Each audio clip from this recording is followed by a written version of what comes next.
Alors, bonjour tout le monde, c'est Muriel Lepage, directrice 3 étoiles avec Top of the Line. Je voulais vous montrer aujourd'hui comment placer une commande personnelle sur votre nouveau compte GenCon.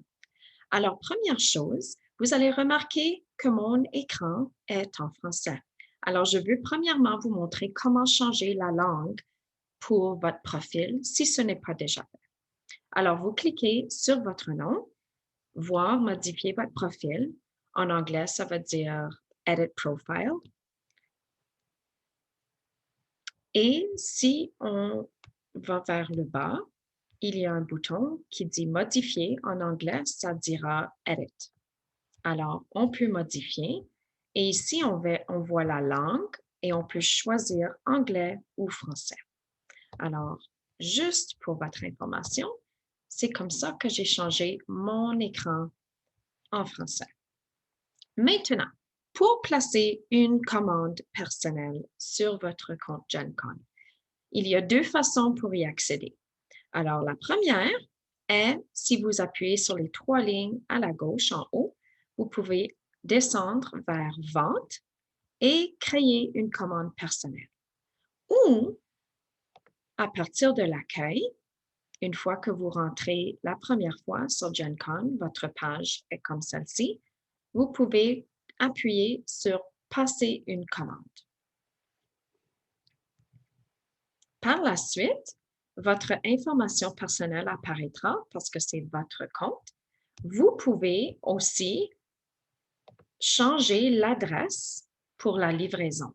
Alors, ceci est très commode si vous voulez envoyer quelque chose à une amie, à des membres de famille ou un membre de ton équipe.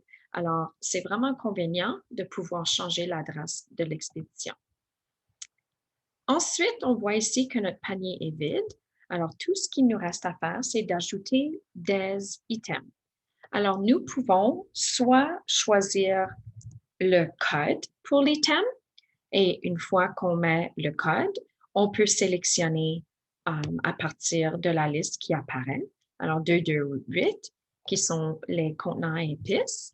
On peut changer la quantité ici ou on peut utiliser la poubelle pour enlever l'item. Alors, si on veut le supprimer, aussi facile que ça. Aussi, il y a parcourir les produits. Si on n'est pas sûr ce qu'on cherche, on peut toujours parcourir les produits en fouillant dans les différents sous-titres qu'il y a ici. Alors, voici les collections. Alors, si on cherche une collection spécifique, ça, c'est notre collection pour les impressions. Il y a aussi la série Chef et tout ça, tous nos beaux produits. Et une fois qu'on met notre curseur au-dessus de l'image, la petite boîte apparaît pour ajouter cet item à notre commande. Alors, c'est très, très simple. J'adore qu'il y a des photos. Ça rend ça tellement plus beau à l'œil et facile à utiliser. Alors, il y a aussi les offres spéciales en cours.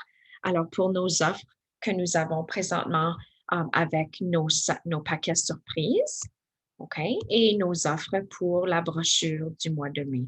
Alors, tout se trouve ici. Alors, tout ce qu'on a à faire, c'est ajouter les items. On appuie sur Ajouter l'item et on voit qu'il apparaît dans notre panier. OK?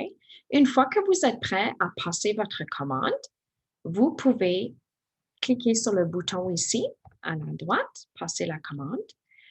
Une fois qu'on appuie là-dessus, voilà les taxes qui se sont ajoutées et aussi le frais de livraison. Et ensuite, on voit notre total et le solde que nous devons à Tupperware. Alors, pour ajouter un paiement, on appuie sur le bouton. On peut soit ajouter un voucher qui, avec notre nouveau système pour la garantie, on peut envoyer une demande pour une garantie et ils nous enverront un code pour comme un bon de commande, un bon d'échange. Il appelle ça un bon d'échange. Alors, on entre le nombre ici et on ajoute ce bon. Et là, le montant sera dédié déduit, pardon, de notre montant total. Ou on peut ajouter une carte de crédit. On voit que ma carte est déjà dans le système. Et PayQuicker. PayQuicker n'est pas encore en marche, alors ce n'est pas une option que nous pouvons utiliser au Canada en ce moment. Nous allons avoir des détails là-dessus sous peu. Alors, pour payer, on appuie sur la carte que nous voulons utiliser, sélectionner cette carte. Et une fois qu'on clique, on appuie sur Proceed, ça passera la commande. Alors, on voit que mon solde maintenant est à 0 parce que ma carte a été chargée le montant complet. Alors, c'est ça. Alors, une fois qu'on clique sur Proceed, on voit que la commande a été passée et on voit mon nom, on voit le numéro du bon de commande, on voit ce que j'ai acheté et on voit aussi le mode de paiement, carte de crédit Mastercard, on voit le montant et la date et l'adresse auquel il sera expédié. Alors, j'espère que ceci vous a été utile. Vous pouvez aussi imprimer le sommaire de cette commande à des fins d'impôt ou pour garder pour vos records, ce qui est très important à faire aussi. Alors, je souhaite que vous avez eu des renseignements au sujet de comment utiliser notre nouveau système GenCon pour placer votre propre commande. Alors, bon succès et je souhaite que vous ayez une très belle soirée.